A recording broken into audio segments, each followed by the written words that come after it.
Just దాన్ని feel అవ్వటము, sense చేయటం, ఆ యొక్క పెయిన్ ఏదో పోగొట్టుకున్నాను. ఏంటో తెలీదు. సో, అయోమయంలో ఉండటము, దాన్ని సెన్స్ చేయటం నేను నా యొక్క ఫస్ట్ క్లాస్ నుంచి నేను దాన్ని ఫీల్ అవ్వటం, సెన్స్ చేయటము, అది నాకు తెలియటము స్టార్ట్ అయిందనమాట. సో, చాలా మందికి కూడా అలానే జరిగి ఉండొచ్చు. రైట్. ఓకే. ప్రతి ఒక్కరికి కూడా అవేకెనింగ్‌తోనే ఎర్త్ మీదకొస్తారు. ఎవరైతే ట్విన్ ఫ్లేమ్‌గా జన్మను తీసుకొని వస్తారో వాళ్ళు. అవేకెనింగ్‌తోనే ఆల్రెడీ అవేకెన్ అయ్యే వస్తారు.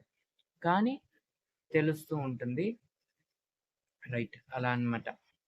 అయితే అవేకెనింగ్ అనేది జస్ట్ నాకు తెలిసింది ఎప్పటినుంచంటే, నేను ఈ యొక్క ఈ ట్విన్ ఫ్లేమ్ అని నాకు తెలిసింది ఎప్పటినుంచి అంటే, ఒక 2 ఇయర్స్ బ్యాక్ నుంచి నాకు తెలిసిందనమాట. ఓకే. ఎందుకా ఇదంతా జరిగింది? ఎందుకోసమా ఇది జరుగుతుంది? అనేది నాకు తెలుస్తూ వచ్చింది అనమాట. ఇది ఈ వీడియోలో ఉన్నటువంటి ఇన్ఫర్మేషన్. అంటే చాలామంది కూడా కన్‌ఫ్యూజన్‌లో ఉంటారు.